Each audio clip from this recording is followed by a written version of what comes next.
Hello guys, welcome to the maths. Chapter है हमारा quadratic equation, NCERT class 10 exercise 4.2। इससे पहले मैंने आप सबके लिए जो वीडियो बनाई थी वो सिर्फ क्वेश्चन नंबर 1 तक थी। आज हमारी क्वेश्चन नंबर 2 की वीडियो है। अगर आप एनसीईआरटी में क्वेश्चन नंबर 2 पढ़ेंगे अपनी अपनी बुक्स में तो उसमें साफ लिखा हुआ है कि एग्जाम्पल्स करने हमें, एग्जाम्पल 1 करना है। अगर आप लोग अपनी बुक्स में रीड करेंगे मैंने एग्जाम्पल 1 का पहला वाला पार्ट उतार दिया है। मैं पहले ही आपको बता रहा हूँ बच्चों, ये सिचुएशन है, ये हमारे पास एक सिचुएशन दे रखी है, हालात दे रखे हैं, हमें इसे पढ़ के क्वाड्रेटिक इक्वेशन को सिर्फ फॉर्म करना है, सॉल्व नहीं करना। क्वाड्रेटिक इक्वेशन को सिर्फ फॉर्म करना है। तो चलिए पढ़ते हैं क्या कह रहा है। John and Jeevanti have 45 marbles.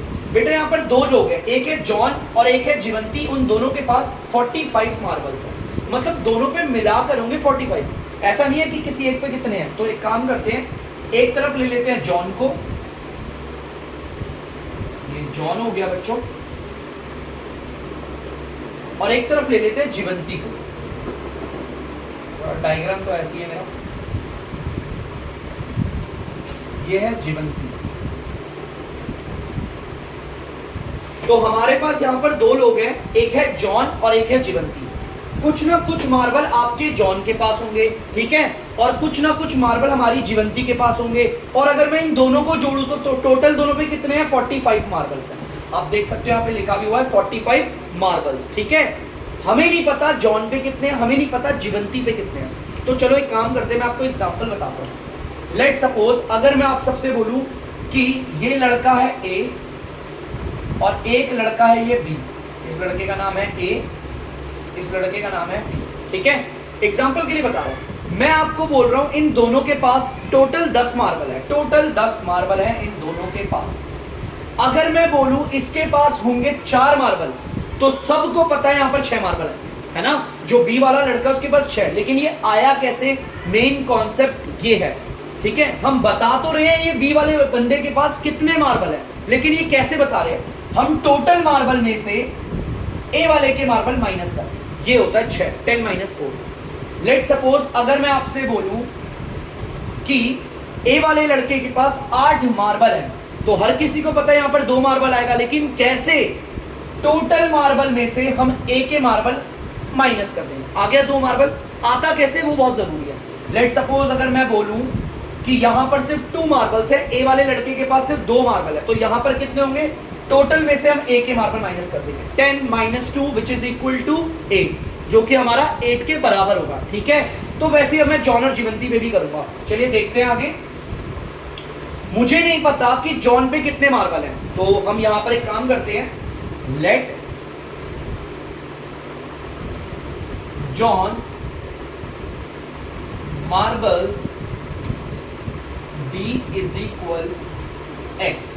मुझे नहीं पता इस जॉन नाम के लड़के के पास कितने मार्बल है, कुछ भी हो सकता है यार, 1 2 3 20 35 30, क्या पता 44 मार्बल इसके पास हो और 1 मार्बल जीवंती के पास हो, कुछ भी हो सकता है ना। हमें तो पता ही नहीं जॉन पे कितने मार्बल है, तो जॉन पे जो भी मार्बल है हमने उसे क्या मान लिया? x। तो मैंने बोल दिया जॉन पे है हमारे x मार्बल, ठीक है, जॉन के पास x मार्बल है।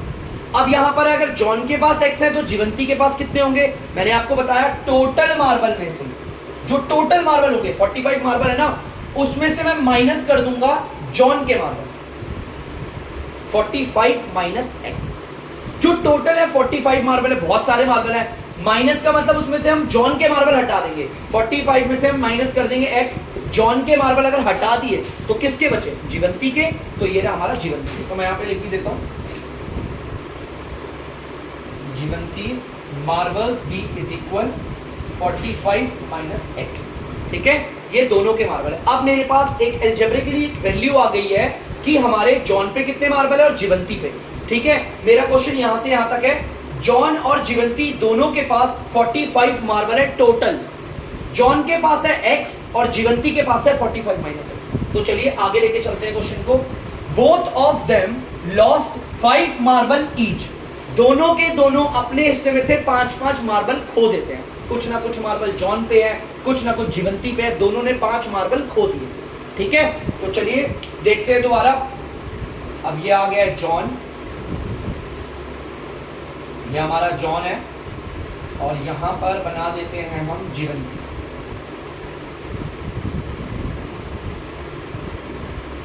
ये है हमारी जीवंती। हमें पता है दोनों पे कितने कितने मार्बल थे। हमारे जॉन पे थे x मार्बल, हमारी जीवंती पे थे 45 माइनस x मार्बल, है ना।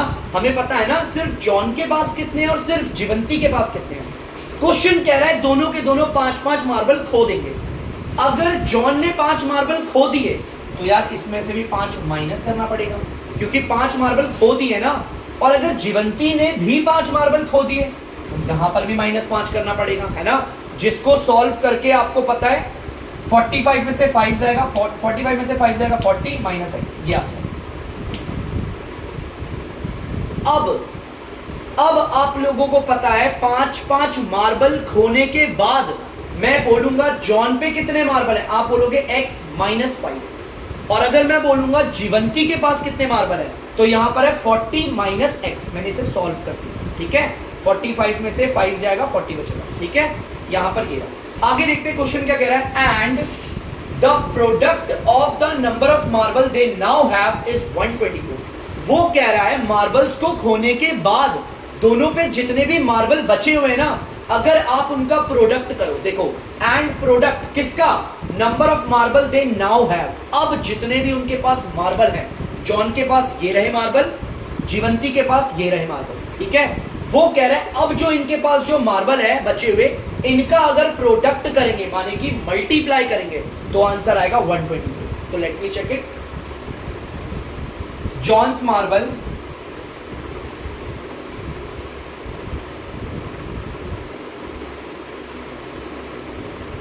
और यहां पर आएगा जीवंती मार्बल, जो वहां पर बोला है मैं वही लिखता हूं। क्वेश्चन कह रहा था कि जॉन के मार्बल और जीवंती के मार्बल खोने के बाद यहां पर हमारे को इस पूरे सेंटेंस को पढ़ के हमें समझना है कि वो कौन से मार्बल का प्रोडक्ट कह रहा है। Product of the number of marbles they now have. अब जितने उनके पास मार्बल बचे हुए हैं उनका प्रोडक्ट करने पर आएगा 124। प्रोडक्ट का मतलब होता है बच्चों मल्टीप्लाई करना। तो देखते हैं जॉन के पास अब नाउ कितने मार्बल हैं, x -5। चलिए जीवंती के पास देखते हैं अब कितने मार्बल हैं, 40 माइनस x। अगर कोई बोलेगा सर ये रे जीवंती के, हाँ ये जीवंती के मार्बल थे लेकिन खोने से पहले। क्वेश्चन कह रहा है जो प्रोडक्ट करेंगे वो खोने के बाद वाले मार्बल है, ठीक है। चलिए x -5 40 minus x is equal to 124। अब आपको पता है ये बाइनोमियल टर्म्स है, कैसे मल्टीप्लाई करते हैं यू नो वेरी वेल। पहले मैं x को इस 40 से मल्टीप्लाई करूंगा, 40x आ गया। फिर इस x को इस माइनस के x से करूंगा, माइनस का x², ठीक है। उसके बाद माइनस के 5 को इससे करूंगा, माइनस का 200। फिर माइनस के 5 को माइनस x से करूंगा, प्लस का 5x। यहां आ गया 124, ठीक है बच्चों। तो चलिए अब इसे आगे सॉल्व करते हैं, देखते हैं लाइक टर्म्स कौन सी हैं। यहां पर आप देख सकते हैं ये वाला और ये वाला लाइक में है। लाइक का मतलब है इस पे भी x वेरिएबल है और इस पे भी x है, सेम है। 5x और 40x को अगर हम करेंगे तो आएगा 45x माइनस का x² माइनस का 200, ठीक है। यहां पर जो प्लस का 124 है इधर ले आएंगे, माइनस का 124 आएगा और इधर कुछ भी नहीं है तो 0। तो चलिए अब ये सॉल्व हो रहे हैं। यहां पर देखिए ये दो नंबर सेम है हमारे। जिस नंबर पे कोई वेरिएबल नहीं होता है उन्हें हम कहते हैं कांस्टेंट टर्म। तो आप देख सकते हैं 200 और 124 हमारी कांस्टेंट टर्म है। इसे भी सॉल्व कर लेते हैं आगे। एक काम करता हूं, माइनस का x² पहले लिख देता हूं, प्लस का 45x बाद में। इनको अगर सॉल्व करोगे तो माइनस का 324 इक्वल टू 0। अगर आप ध्यान से देखोगे तो ये मैंने क्वाड्रेटिक इक्वेशन को फॉर्म कर दिया। ये क्वाड्रेटिक कैसे है मैंने आपको तरीका बताया था, वेरिएबल्स को मार्क करो, सिर्फ वेरिएबल्स को। वेरिएबल की सबसे बड़ी पावर 2 है तो इसका मतलब क्या है, क्वाड्रेटिक इक्वेशन, ठीक है। और क्वेश्चन में हमें कहीं यहाँ सॉल्व करने को नहीं बोला, हमें सिर्फ क्वाड्रेटिक इक्वेशन फॉर्म करना है, ओके। बाकी आप अगर करना चाहते हो, मैंने आपको एमएसटी पढ़ाया है कि किस तरह से इसे सॉल्व करना है, आप उसे कर सकते हो, ठीक है। तो प्लीज बच्चों इसे उतार लीजिए, बढ़ते हैं नेक्स्ट पार्ट की। तो बच्चों मैंने यहाँ पर आपको बोल दिया था उतारने को, आपने उतार लिया होगा। यहाँ पर क्वेश्चन ने ना हमें बोला, मैंने अभी देखा क्वेश्चन ने बोला इसे सॉल्व भी करना है, तो मैंने आपको एमएसटी पढ़ा रखा है, आप एमएसटी से इसे आराम से कर सकते हैं। कोई बड़ी चीज नहीं है, बड़ी बड़ी वैल्यूज से मत डरना बच्चों, मैंने जैसे बताया वैसे ही करिएगा, एमएसटी से इजीली हो जाएगा। चलिए बढ़ते हैं अगले पार्ट की ओर। तो बच्चों आप लोग देख सकते हैं दूसरे वाले पार्ट में हमारी क्या सिचुएशन, एक बार पढ़ते हैं फिर इससे क्वाड्रेटिक इक्वेशन को फॉर्म करेंगे, ठीक है। अ कॉटेज इंडस्ट्री, मतलब कि एक कॉटेज इंडस्ट्री है, produce a certain number of toys in a day. बेटा एक कॉटेज इंडस्ट्री है जो कुछ ना कुछ खिलौने बनाती है एक दिन में। क्या पता 100 खिलौने बना, अब यार इंडस्ट्री है साइड से 1000, मान लो 10,000 की संख्या बनाती है, 2000 खिलौने, 3000 एक दिन में। यहां पर बोला अ डे, इस लाइन को समझना। एक कॉटेज इंडस्ट्री है जो एक दिन में कुछ ना कुछ खिलौने बना रही है, नंबर ऑफ टॉयज। तो हम एक काम करते हैं, हम अपनी कॉटेज इंडस्ट्री को बना लेते हैं। जैसे लेट सपोज ये रही मेरी कॉटेज इंडस्ट्री, हमारी कॉटेज इंडस्ट्री, ये हमारी कॉटेज इंडस्ट्री है। यहां से खिलौने बन बन के निकलते हैं, लेकिन कितने खिलौने बनते हैं एक दिन में हमें नहीं पता, ठीक है। हमें नहीं पता कितने खिलौने बनते हैं, लेकिन पता है इस कॉटेज इंडस्ट्री में एक दिन में कुछ ना कुछ खिलौने बनते हैं। तो चलिए कुछ ना कुछ खिलौने बनते हैं, हमें नहीं पता, लेकिन बन रहे हैं, टॉयज बन रहे हैं, टॉयज बनते हैं यहाँ पर, ठीक है। चलिए आगे पढ़ते हैं।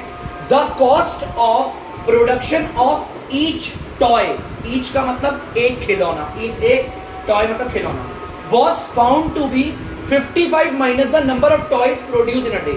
बेटा ये सबसे ज्यादा इंपॉर्टेंट लाइन है, सबसे ज्यादा। एक काम करता हूं मैं इसे अंडरलाइन कर देता हूं, इस पूरे क्वेश्चन की जान ही नहीं पर, बस जिसने इसे समझ डाला समझ लो हो गया। एक काम करते हैं, हमें तो पता है नहीं कि कितने टॉय बने हैं एक दिन में, एक काम करते हैं उसे x मान लेते हैं। देखो लेट नंबर ऑफ टॉयज, बच्चों अगर किसी को नंबर ऑफ का मतलब नहीं पता तो इसका मतलब तो टोटल। यहां पर देखो मैं इसे पढ़ूंगा कैसे, ध्यान से देखना। Let total toys produced in a day, मतलब कि यहां पर एक दिन में कितने खिलौने बनके तैयार होते हैं मुझे नहीं पता, B = X। अब मुझे पता चल गया है मेरे कॉटेज की इंडस्ट्री में एक दिन में कितने खिलौने बनके तैयार हो रहे हैं, X खिलौने बन रहे, ठीक है। पता नहीं थी उसकी संख्या, तो मैथ्स में तो अननोन वैल्यू को हम ज्यादातर X ही मानते हैं। तो यहां पर अब मुझे पता है एक दिन में कितने खिलौने बनते हैं, X। अब ये इस अंडरलाइन वाली लाइन पे आते हैं, देखो क्या कह रहा है।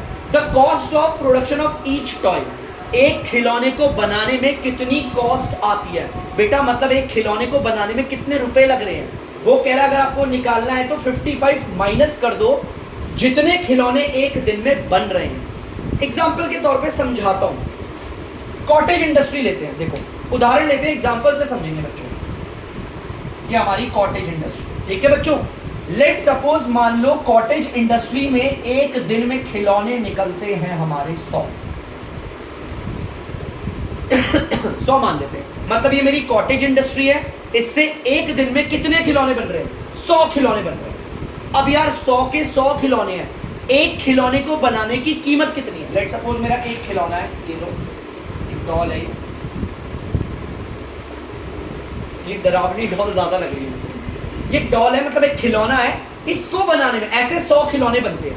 मेरी कॉटेज इंडस्ट्री में एक दिन में ऐसे 100 खिलौने बन रहे हैं, लेकिन एक खिलौने को बनाने की कीमत कैसे निकलेगी, वो कह रहा है 55 को माइनस कर दो, 55 को माइनस कर दो। अरे किसमें करें, number of toy produce in a day, जितने खिलौने एक दिन में बनके तैयार हो रहे हैं उसमें माइनस कर दो।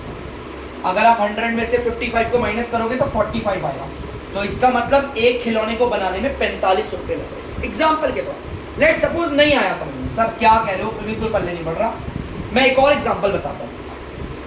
हमारी कॉटेज इंडस्ट्री में एक दिन में लेट सपोज 70 खिलौने बन रहे हैं, 70 खिलौने बनते हैं, 70 खिलौने एक दिन में तैयार है। मतलब मेरी जो कॉटेज इंडस्ट्री है पूरे के पूरे दिन में 70 खिलौने बना के तैयार करती है। मुझे एक खिलौने की कीमत जाननी है, कितने रुपए लग रहा है, उसको बनाने में कितना पैसा लग रहा है। तो उसने बोला 55 को माइनस करो, हमने 55 को माइनस कर दिया। किसमें करेंगे, जितने खिलौने एक दिन में बनके तैयार हो रहे हैं। कितने खिलौने बनके तैयार हो रहे हैं, 70, तो 70 में माइनस कर। अगर इसे माइनस करोगे आप सबको पता है कितना आएगा, 15 आ जाएगा। 15 आएगा। इसका मतलब एक खिलौने को बनाने की कीमत कितने रुपए? 15 रुपए। इस तरीके से कीमत निकालनी। समझ में आया थोड़ा बहुत कॉन्सेप्ट? ठीक है, आई होप आप लोगों को समझ में आया हो। अगर मैं यहाँ पर बोल दूं कि एक दिन में खिलौने बनते हैं 30 नहीं 30 तो कहाँ बोल रहा हूँ, 60, एक दिन में 60 खिलौने बनते हैं, तो एक खिलौने की कीमत निकालनी है कि एक खिलौने को बनाने में कितने पैसे लग रहे हैं। तो 55 को माइनस कर दो आपकी टोटल प्रोडक्शन से, जितना खिलौना आप बना के तैयार कर दो, तो आएगा 5। मतलब एक खिलौने को बनाने की कीमत कितनी होगी? मात्र 5 रुपए। ठीक है, हकीकत में नहीं होती। ठीक है, चलिए वैसे ही करते हैं जैसा अभी हमने एग्जांपल्स के जरिए करा। एक काम करते हैं, जैसा एग्जांपल्स में किया वैसे ही करते हैं। हमारे पूरे के पूरे दिन में खिलौने कितने बनके तैयार हो रहे हैं? X। मुझे एक खिलौने की कीमत बतानी है। ईच टॉय प्रोडक्शन कॉस्ट, मतलब कि एक खिलौने को बनाने की कीमत, जो मेरा एक खिलौना होगा, चाहे वो फिर आप बोलो है ही मैन हो, बैटमैन हो, कोई भी हो खिलौना, एक खिलौने को बनाने की कीमत कितने है? बोलिए उसने 55 को माइनस कर दो, 55 को माइनस कर दिया। लेकिन किस में करेंगे? उसने बोला है जितने खिलौने एक दिन में तैयार हो रहे हैं। तो कितने खिलौने बनके तैयार हो रहे हैं एक दिन में? X। एक खिलौने को बनाने की ये रही कीमत, देख सकते हैं। तो अब मेरे पास दो चीजें हैं, टोटल कितने खिलौने तैयार होते हैं एक दिन में? X। एक खिलौने को बनाने की मेरी कीमत कितने रुपए है? मात्र X माइनस 55 रुपए। ठीक है, यहां तक क्लियर है? कैसे बनाया? अब ध्यान से सुनना। उसने बोला है ऑन अ पर्टिकुलर डे, एक दिन हमने देखा कि जो टोटल कॉस्ट की प्रोडक्शन आ रही है 750, मतलब जितने खिलौने बन रहे हैं, समझना मेरी बात को, जितने भी खिलौने बन रहे हैं उन सबको बनाने की कीमत आई है 750। मतलब जितने भी खिलौने, ये क्या है? कंफ्यूज बिल्कुल मत होना, ये सिर्फ एक खिलौने को बनाने की कीमत है। एक, यहां बात हो रही है जितने भी खिलौने, इन सबको बनाने की कीमत है 750 रुपए। देखो सिंपल, मैं आपको एग्जांपल बताता हूं। देखो कॉटेज इंडस्ट्री, यहां से बनके तैयार होते हैं खिलौने मात्र 5। एक दिन में मान लो 20 खिलौने बन रहे हैं। ठीक है, 20 खिलौने बन रहे हैं। एक खिलौने को बनाने की कीमत, ये जो आपका एक खिलौना है, इस एक खिलौने को बनाने की कीमत है 5 रुपए, है ना? तो बताओ टोटल प्रोडक्शन कितना होगा? मतलब इस 20 के 20 खिलौनों को बनाने की कीमत कितनी होगी? आप सिंपली बोलेंगे सर अगर एक खिलौने को बनाने के लिए 5 रुपए लगते हैं, तो 20 खिलौनों को बनाने के लिए आप इन्हें मल्टीप्लाई कर दो, 5 को 20 से मल्टीप्लाई करो, आगे हमारा एक दिन में कितनी लग रही, यही आएगा, है ना? लेट सपोज मैं आपको बोलता हूं एक दिन में मान लो 100 खिलौने बन रहे हैं। ठीक है, एक दिन में बनते हैं 100 खिलौने, और एक खिलौने को बनाने में लगती है कीमत 2 रुपए, सिर्फ 2 रुपए। तो 100 खिलौनों को बनाने में कितने रुपए लग रहे होंगे? 200। आप इसको मल्टीप्लाई कर दोगे सिंपली, तो मैं भी यही करता हूं। यहां पर आप लोग देख सकते हैं, मेरे को यहां पर टोटल कॉस्ट प्रोडक्शन दे रखी है।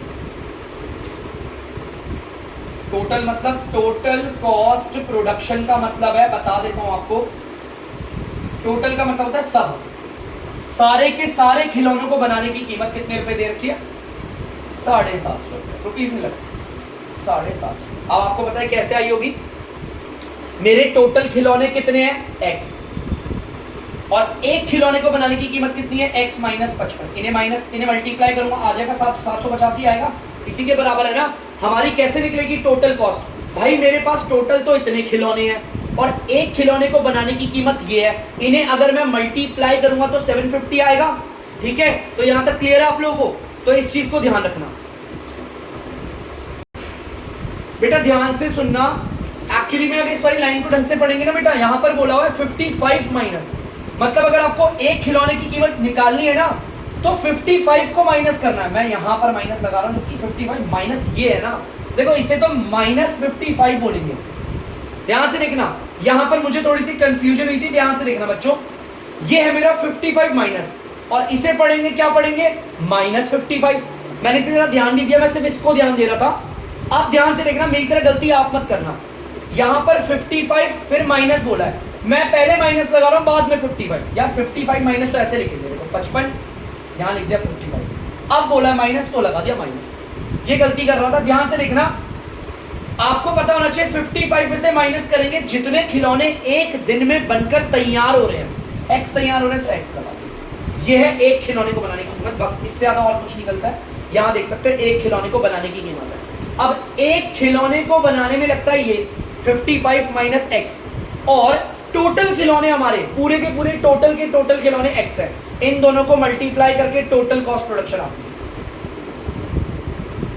ये हमारे टोटल खिलौनों की हमारी संख्या है, एक दिन में कितने खिलौने बन रहे हैं, ये हमारे एक खिलौने की कीमत है। अगर इन दोनों को मल्टीप्लाई करेंगे तो टोटल आ जाएगा। x को अगर 55 से मल्टीप्लाई करेंगे आएगा 55x, ये माइनस है यहां डाल दिया। x को x से मल्टीप्लाई करेंगे आएगा x स्क्वायर, ये आ गया 750। आपको पता है यहां पर ये प्लस का इधर आके किसका हो जाएगा, अपनी साइड चेंज करेगा तो आ जाएगा ये, यहां प्लस का है, कुछ साइन नहीं होता तो प्लस का मानते हैं, यहां पर आके हो गया माइनस का 750, और यहां कुछ नहीं है तो 0। आप चाहो तो ऐसे सही तरीके से भी लिख सकते हो और ऐसे भी छोड़ सकते हो, ठीक है। सही तरीके से लिखने का मतलब जिसकी पावर ज्यादा है उसे पहले लिखो। माइनस का x स्क्वायर मैंने यहां लगा दिया, ठीक है, बीच में आ जाएगा प्लस का 55x, बचा क्या माइनस का 750, ये रहा। बच्चों ये बन गई हमारी क्वाड्रेटिक इक्वेशन को मैंने फॉर्म कर लिया। ये जो भी मेरी सिचुएशन दी थी इससे हमने क्वाड्रेटिक इक्वेशन को फॉर्म कर लिया। अब हमें क्या करना है, इसे सॉल्व करके इसे निकालना भी है। तो बच्चों आप इसे इजीली निकाल सकते हो, और मैंने आपको बताया तरीका, क्वाड्रेटिक इक्वेशन बनाना ही हमारा मेन पार्ट है। बस अगर ये हमारा बन गया तो आप इसे MST से, अभी आगे जाके मैं आपको एक फॉर्मूला भी दूंगा, उससे तो आप आराम से इसे इजीली कर लोगे, बहुत ही आराम से, ठीक है। तो मेन है हमारा हमारी क्वाड्रेटिक इक्वेशन को सिचुएशन पढ़ के फॉर्म करना। तो प्लीज बच्चों इसे उतार लीजिए और इसे खुद से सॉल्व कीजिएगा बाय MST। जिसको MST नहीं आती है वो इससे पहले वाली वीडियो पे जाकर देख सकता है, ठीक है, कि किस तरह MST से क्वाड्रेटिक इक्वेशन को सॉल्व करते हैं। प्लीज उतार लीजिए। तो बच्चों आप लोग देख सकते हैं क्वेश्चन नंबर तीसरा, क्वेश्चन नंबर दूसरा हमने कर लिया है। फाइंड टू नंबर्स, हमें दो नंबरों को ढूंढना है, बोला हुआ है ढूंढो। फाइंड टू नंबर्स जिनको जोड़ने पे, सम का मतलब होता है जोड़ना, जिनको अगर मैं जोड़ूंगा तो 27 आएगा, और उन्हीं दो नंबर का अगर मैं प्रोडक्ट करूं माने कि मल्टीप्लाई करूं तो 182 आएगा। तो चलिए ठीक है, एक बात बताओ यार, एक नंबर दो नंबर को जोड़ के 5 आ रहा है, उदाहरण दे रहा हूं, दो नंबर है मेरा, एक है पहला नंबर और एक है दूसरा नंबर, ठीक है। इन दोनों नंबर को जोड़ता हूं तो 5 आता है, क्या आएगा 5। पहला नंबर मैं बोल रहा हूं 2 है, बताओ दूसरा नंबर क्या होगा भाई। 5 में से 2 को माइनस कर दो। वैसे तो सब लोग 3 बोलेंगे, लेकिन आपको पता होना चाहिए आता कैसे है। मैंने बार बार बोला है, बहुत बच्चे बोलते हैं सर 3 आ गया आंसर, लेकिन ये आया कैसे, you have to be know this. हमने 5 में से 2 को माइनस किया तब आया ये 3। उसी तरह अगर मैं बोलूं दो नंबरों को जोड़कर आ रहा है 20, एक नंबर को मैंने 5 बोल दिया तो दूसरा क्या होगा 20 माइनस 5, टोटल में से 5 को माइनस कर 20 माइनस 5, ठीक है। उसी तरह अगर मैं आपसे बोलता हूं कि दो नंबरों को जोड़कर 40 आ रहा है, एक नंबर है आपका 35, तो दूसरा नंबर क्या होगा, आप बोलेंगे सर टोटल में से इस पहले वाले नंबर को हटाओ, जिसको हम बोलेंगे 5। देखो इसको सॉल्व करोगे क्या आएगा 5। अब मैं आपके क्वेश्चन के अकॉर्डिंग चलता हूं, जैसा क्वेश्चन ने बोला। बच्चों दो नंबरों को जोड़कर आ रहा है 27, दो नंबर हमारे हैं, देखो पहला नंबर और ये रहा दूसरा नंबर, इन दोनों को जोड़कर आता है 27। मुझे नहीं पता ये दोनों नंबर क्या है। पहले नंबर को मैंने बोल दिया x, तो दूसरा नंबर कितना होगा, आप बोलोगे सर टोटल में से इसको माइनस कर दो। आ गया दोनों नंबर। तो चलिए यहां पर लिख लेते हैं, let first number b is equal, हमारा जो पहला वाला नंबर था मैंने उसे क्या मान लिया x, और दूसरा वाला नंबर क्या है, second number b is equal 27 minus x, 27 minus x. आप देख सकते हैं पहला नंबर तो मेरा x है और दूसरा नंबर जो है वो मेरा 27 माइनस एक्स, और वो कैसे निकाला मैंने आपको यहाँ पे बताया एग्जांपल्स के जरिए। अब मेरे पास मेरे दोनों नंबर है, कोई मुझसे पूछेगा पहला नंबर क्या है, मैं बोलूंगा x, और कोई मुझसे पूछेगा दूसरा तो 27 माइनस एक्स, ठीक है। चलिए अब आगे देखते हैं क्या बोल रहा है। क्वेश्चन कह रहा है इनका प्रोडक्ट करोगे 182 आएगा। प्रोडक्ट का मतलब है पहला नंबर और दूसरा नंबर अगर मैं इन्हें मल्टीप्लाई करूं, प्रोडक्ट का मतलब दोनों को अगर आप मल्टीप्लाई करोगे आंसर आएगा 182। चलो देखते हैं, पहला नंबर हमारा क्या है x मल्टीप्लाई, दूसरा नंबर क्या है 27 माइनस एक्स। आंसर आएगा 180। आपको पता है मल्टीप्लाई लगाने की कोई जरूरत नहीं है, वैसे मैंने लगा दिया है, कोई जरूरी नहीं है, ब्रैकेट का मतलब ही मल्टीप्लाई होगा। x को 27 से मल्टीप्लाई करोगे 27x आएगा, फिर ये माइनस का साइन आ गया, x को x से करोगे आएगा x square is equal to 180। आपको पता है जो इधर प्लस का 182 है उसे इधर ले आओ, ये हो जाएगा माइनस का 182 इक्वल टू, वहां कुछ नहीं बचा, 0। आपको पता है क्वाड्रेटिक इक्वेशन बन गई है, लेकिन इसे सही तरीके से लिखते हैं। माइनस के x स्क्वायर को लिखते हैं पहले, उसके बाद ये प्लस का 27x आ गया, फिर आ गया माइनस का 182 इक्वल टू 0। आप देख सकते हैं क्वाड्रेटिक इक्वेशन हमारी बनके तैयार है। बच्चों एक क्वाड्रेटिक इक्वेशन पूरी बनके तैयार है। अब हमें दो नंबर ढूंढने हैं। मैं फिर दोबारा आपको बोलूंगा, मेन होता है प्रॉब्लम को पढ़ने के बाद क्वाड्रेटिक इक्वेशन को फॉर्म करना, मतलब कि उसको बनाना, उसको लिखना, इसके बाद इसे सॉल्व करना बहुत आसान है, बहुत ज्यादा। कुछ लोग इसे एमएसटी से ट्राई करें, अगर एमएसटी नहीं हो पाता, इसके अलावा भी हमारे पास बहुत सारे तरीके ऐसे करने के, और वो हम कैसे करेंगे आगे आके मैं आपको बताऊंगा। जिन लोगों से अभी मैं इसको आगे सॉल्व नहीं करवा रहा, मैं आप सबके लिए सारे क्वेश्चन छोड़ रहा हूं ताकि आप इसे एमएसटी से करें। अगर मिडल स्प्लिटिंग टर्म से आप नहीं कर पा रहे हैं, आपको दिक्कत हो रही है, तो आने वाली एक्सरसाइज में आपको एक तरीका बता दिया जाएगा जिसमें आप ये सारे के सारे करोगे, और उस वक्त मैं सबके बारे में बताऊंगा आपको कि जो भी मैं आपको छुड़वा रहा हूं ना, ये कर नहीं रहा, क्वाड्रेटिक इक्वेशन फॉर्म करी और छोड़ दिया, वो सारे उस वक्त कर सकते हो आप इजीली। ठीक है, तो चलिए बच्चों इसे उतार लीजिए, बढ़ते हैं अगले क्वेश्चन की ओर। तो बच्चों आप लोग देख सकते हैं क्वेश्चन नंबर 4 हमारा क्या कह रहा है, एक बार पढ़ते हैं। Find to consecutive positive integer. हमारे दो कंसेक्यूटिव मतलब लगातार, पॉजिटिव आप जानते हैं इंटीजर्स, हमें दो पॉजिटिव इंटीजर्स ढूंढने हैं। तो बड़ा सिंपल है, पहले को मान लेते हैं लेट फर्स्ट पॉजिटिव इंटीजर, पहले पॉजिटिव इंटीजर को हम बोल देते हैं x। और आपको पता है लगातार, या लगातार कैसे आता है, 5 के बाद क्या आता है, 5 + 1 आता है। आप लोग 6 बोलते हैं, मैंने बताया लगातार लाने के लिए क्या करना पड़ता है, उसमें एक जोड़ना पड़ता है। एक जोड़ भी सकते हो, घटा भी सकते हो, कोई दिक्कत नहीं। जैसे कि 6 है, 6 के मुझे आगे वाला बताना है कंसेक्यूटिव लगातार क्या आएगा, तो 6 में +1 कर दो, ये आ गया 7। ठीक है, उसी तरह अगर x मैंने लिख दिया पहला, इसके आगे कौन सा नंबर आएगा, x में हम प्लस कर देंगे 1, ये हमारा दूसरा।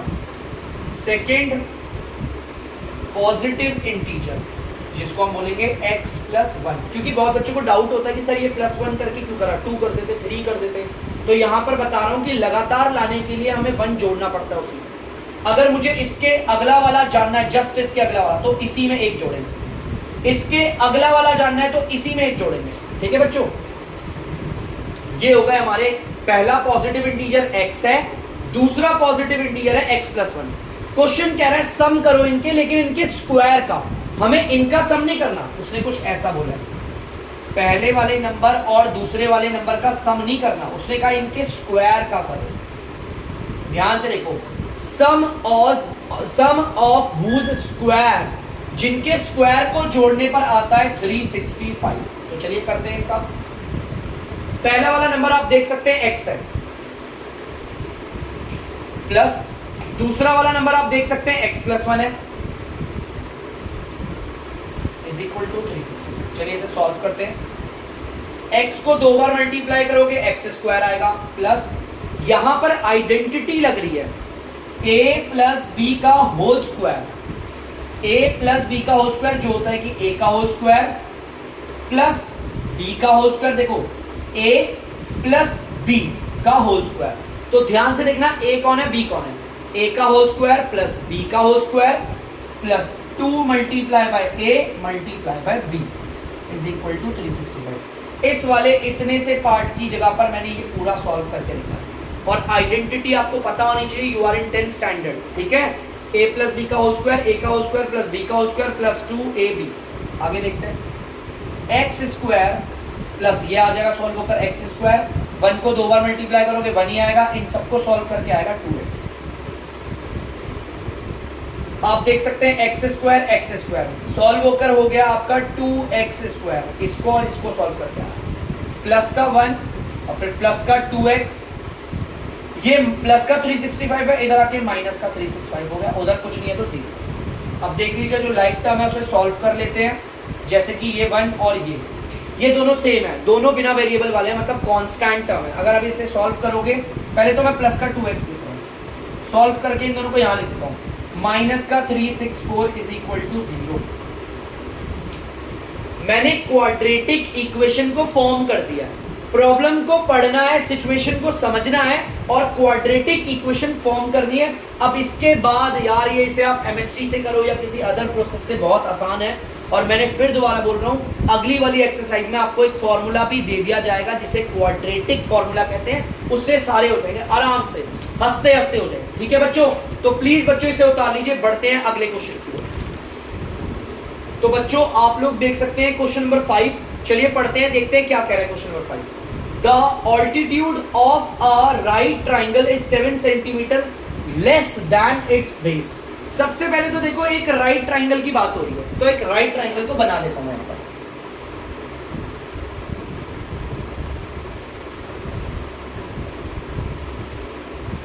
बच्चों एक राइट एंगल ट्राइंगल है जिसमें इसे कहते हैं परपेंडिकुलर, नीचे वाले को कहते हैं बेस और इसे कहते हैं हाइपोटेन्यूज। और हम लोगों ने ट्रिग्नोमेट्रिक में पढ़ा है परपेंडिकुलर और बेस आपस में इंटरचेंज होते रहते हैं, लेकिन हाइपोटेन्यूज कभी नहीं बदलता। ठीक है, लेकिन फिलहाल तो हम ट्रिग्नोमेट्री पे नहीं है, इस पे आते हैं। देखो क्या कह रहा है, ऑल्टीट्यूड। यार ऑल्टीट्यूड किसे कहते हैं, इसी को कहते हैं। ठीक है, बात इसकी हो रही है, ये ऑल्टीट्यूड जो है वो परपेंडिकुलर है, बात हो रही है परपेंडिकुलर की। मैं बोल भी देता हूँ, the perpendicular of a right triangle is 7 centimetre less than it's base. वो कह रहा है जो परपेंडिकुलर है, या ऑल्टीट्यूड बोल लो, हमारे इस राइट एंगल ट्राइंगल का ये जो परपेंडिकुलर है वो 7 सेंटीमीटर कम है इसमें। लेकिन यार ये तो मुझे पता ही नहीं। लेट सपोज मान लो मैं आपको बोलूं ये 18 होता, तो ये कितना होता, इसमें 7 कम कर दिया, 7 कम इसमें कर दिया ना, 7 कम, लेकिन 18 तो है नहीं। लेट सपोज ये 25 होता, तो इसमें हम क्या करते हैं, 25 में 7 कम कर देते हैं, आया था आराम से इजीली माइनस करके। लेकिन हम लोगों को तो बेस पता ही नहीं है कितना है, जानते हैं बेस कितना है नहीं, तो बेस को मैंने मान लिया x। अगर मैं बेस को मान लूंगा x, उसने बोला है हमारा परपेंडिकुलर कितना है, हमारे बेस में से 7 कम है। देखो यही बोला 7 centimetre less than it's base, उसके बेस से 7 सेंटीमीटर छोटा है। तो यहां पर देख सकते हैं ये, ठीक है। तो चलिए यहां पर एक काम करता हूं, लिख देता हूं जो मैंने करा है, let base be is equal x. हमने बेस को क्या माना था, x, और हमारा एल्टीट्यूड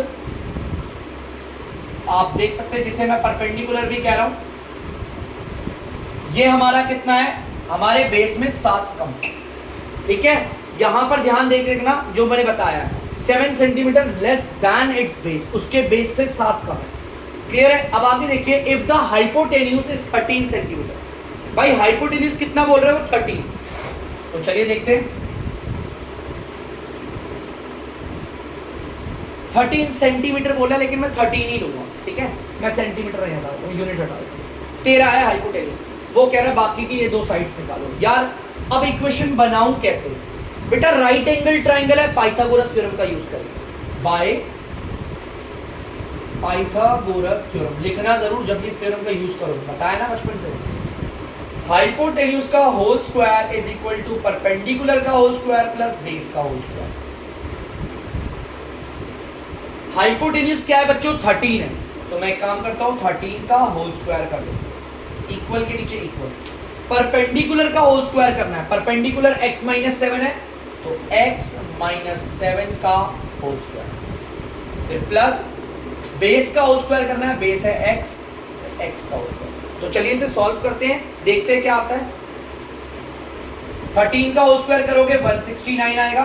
देखो यहां पर आइडेंटिटी लग रही है, a माइनस बी का होल स्क्वायर, पहले a का होल स्क्वायर आएगा प्लस b का होल स्क्वायर माइनस 2 को मल्टीप्लाई करेंगे a से फिर b से। इतने से पार्ट के लिए मैंने यहां पर यहां से लेकर यहां तक एक्सपेंड किया। ठीक है, आइडेंटिटी पता होगी, प्लस की जगह पर आएगा प्लस x का स्क्वायर, ये आ गया x स्क्वायर। ठीक है, आगे देखते हैं।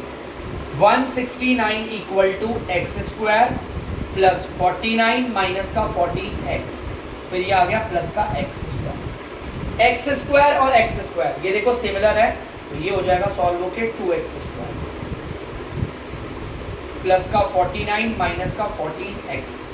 ये यहाँ पर 169 प्लस का है, उधर जाकर किसका हो जाएगा माइनस का।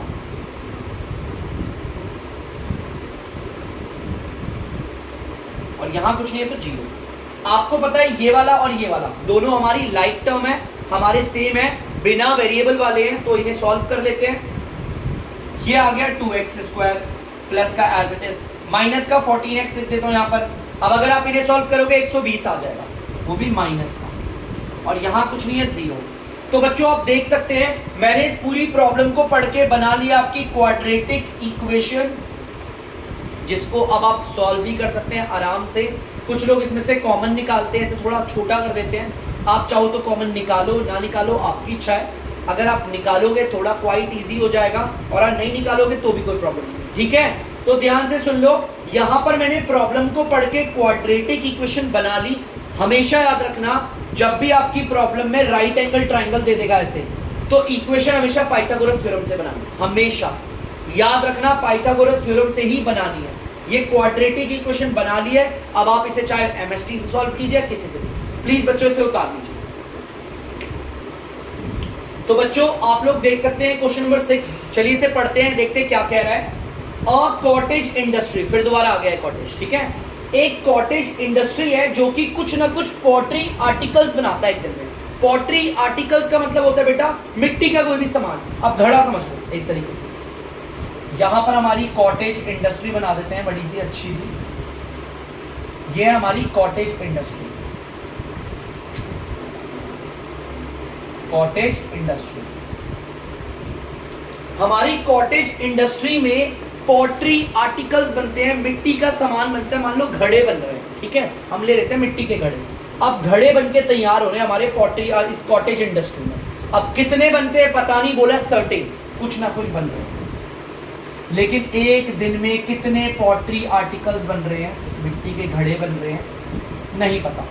मिट्टी के कितने घड़े बनते हैं एक दिन में, नहीं पता भाई। 100 हो सकते हैं, 200, 400, 500, नहीं पता।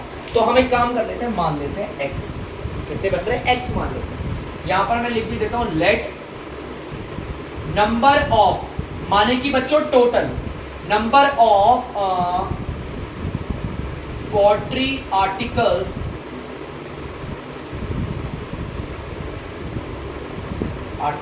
produced in a day b is equal x। मतलब कि हमारे टोटल जितने भी आर्टिकल, हमारे मिट्टी के जितने भी घड़े एक दिन में बनके तैयार होते हैं वो x है। मतलब हमारी कॉटेज इंडस्ट्री में अगर हम बोले भाई कितने घड़े बन रहे हैं एक दिन में, हम बोलेंगे x। कितने घड़े बन रहे हैं x, ये घड़ों की संख्या है, ठीक है। आगे देखते हैं, it was observed on a particular day, एक दिन, एक पर्टिकुलर डे वाले दिन ऐसा ऑब्जर्व हुआ एक को। The cost of production of each article was, देखो भाई यहां से लाइन इंपॉर्टेंट है, 3 more than twice the number of articles produced on the day। एक दिन, एक पर्टिकुलर दिन किसी लेबर ने बोल लो, वहां पर काम करने वाले मजदूर ने बोल लो, या मालिक ने बोल लो, ऐसा ऑब्जर्व किया कि एक आर्टिकल को, मतलब एक घड़े को बनाने की कीमत कितनी होगी, 3 ज्यादा होगी, दुगना किसमें, जितने आर्टिकल बनके तैयार हो। चलो एक काम करता हूं, इसे समझाता हूं मैं एग्जांपल्स के जरिए, जल्दी से बनाते हैं। हमारी ये कॉटेज इंडस्ट्री, यहां से बनके आर्टिकल तैयार हो रहे हैं, मान लो 40 घड़े बनके तैयार होते हैं। लेट सपोज हमारे 40 घड़े बनके तैयार हो रहे हैं, ये रहा घड़ा, ठीक है। ऐसे 40 घड़े एक दिन में हमारे बनके तैयार होते हैं। मुझे एक घड़े की कीमत निकालनी है, तो उसने बोला एक पर्टिकुलर डे वाले दिन ऐसा इत्तेफाक से हो गया कि एक घड़े की कीमत कितनी है, 3 ज्यादा, 3 more than। अब जैसा वो बोलेगा वैसे ही करूंगा, 3 more than मतलब प्लस करना, किसमें, यहां पर बोला है twice the number of article produce, मतलब कि दुगना, जितने भी आर्टिकल एक दिन में, जितने भी घड़े एक दिन में बनके तैयार हो रहे हैं उसके दुगने में जोड़ना है इसे। किसके दुगने भाई, कितने बन रहे हैं, अभी तो 40 बन रहे हैं ना, 40 बन रहे हैं, तो इसके दुगने में 3 जोड़ना। तो एक बार सॉल्व करते हैं, 3 प्लस इसको जोड़ेंगे 80, आ गया 80। इसका मतलब एक घड़े को बनाने की कीमत उसको बनाने में कितना पैसे लग रहे हैं, 83। ठीक है, चलिए कोई नहीं, थोड़ा सा और समझते हैं, एक एग्जांपल और ले लेते हैं। लेट सपोज मान लो हमारी ये जो कॉटेज इंडस्ट्री है, इसमें एक दिन में बनते हैं 15 घड़े, से सिर्फ 15 घड़े बन रहे हैं। मजदूर हमारे थोड़ा धीरा काम कर रहे हैं, तो इसलिए 15 ही घड़े बन रहे हैं। अब एक घड़े की कीमत क्या है, उसने बोला 3 मोर देन, 3 मोर देन के लिए प्लस कर। अरे किसमें, twice the number of article produce on that day, जितने घड़े उस दिन बनके तैयार हुए उसके दुगने में। भाई घड़े कितने बनके तैयार हुए, 15, इसका दुगना मतलब इसमें 2 मल्टीप्लाई, इसके दुगने में 3 जोड़ना, मतलब 3 किसमें जोड़ना है, जितने घड़े बनके तैयार हो रहे हैं उसके दुगने में, 30 + 3। इसका मतलब एक घड़े को बनाने की कीमत, एक घड़े को बनाने की कीमत है 30। चलिए अब ऐसे ही निकालते हैं, यहां पर भी जैसा हमने इसे करा है, चलिए निकालते हैं। Each pottery article production cost, ये प्रोडक्शन है बच्चों, शॉर्ट फॉर्म। ठीक है, तो कैसे निकालेंगे, 3 मोर देन, 3 हम जोड़ देंगे किसमें, जितने भी आर्टिकल उस दिन बनके तैयार होते हैं उसके दुगने में। भाई हमारे तो कितने घड़े बनके तैयार हो रहे हैं, x, इसके दुगने। ठीक है, आगे देखते हैं, इसे करते हैं, 3 + का 2x। लो, मुझे पता चल गया एक घड़े को बनाने की कीमत कितने है, इतने। टोटल घड़े कितने बनके तैयार हो रहे हैं, इतने। अब आगे देखो, सेम वही कह रहा है, if the total cost of production on that day was ₹90। ऐसा पता चला उस दिन जितने भी घड़े बने हैं, इन सब को बनाने की कीमत आई है 90 रुपए।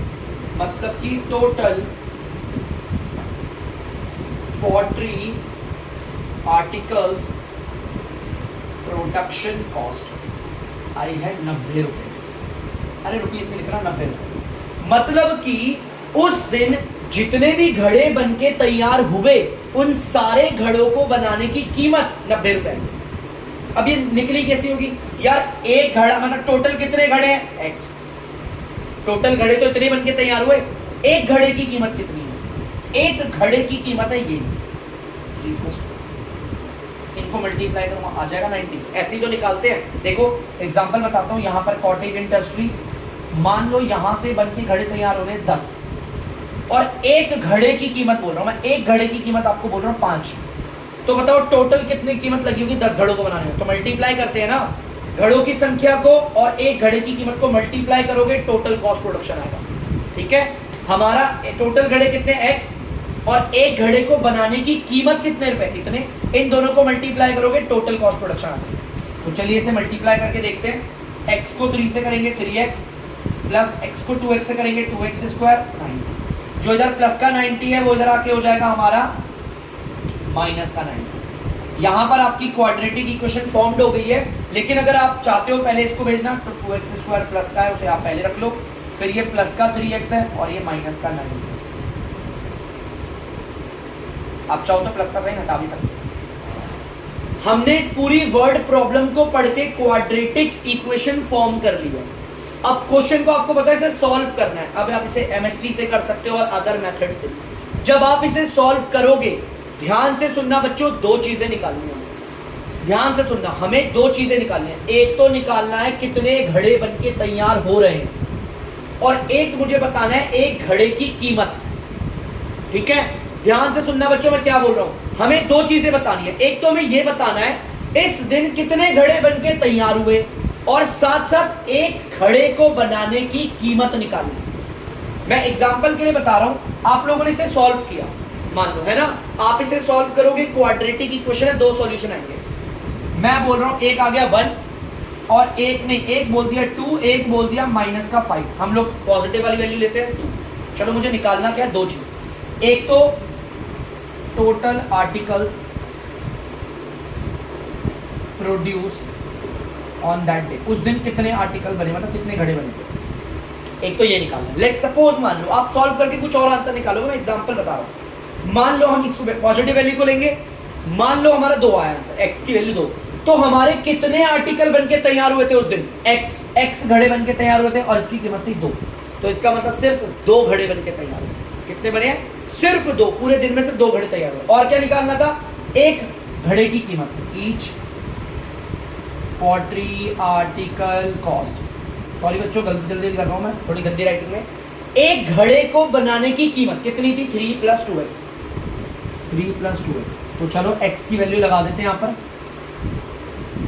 x की जगह पर 2 आ गया। लो मैंने बता दिया हमारे उस दिन कॉटेज इंडस्ट्री में कितने घड़े बने थे? 2, और एक घड़े को बनाने की कीमत कितने रुपए थी? 7 रुपए।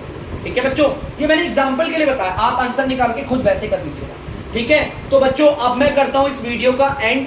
तब तक के लिए अगर आपको डीमैथ्स की वीडियो पसंद हो तो वीडियो को लाइक करें, शेयर करें और चैनल को सब्सक्राइब करें।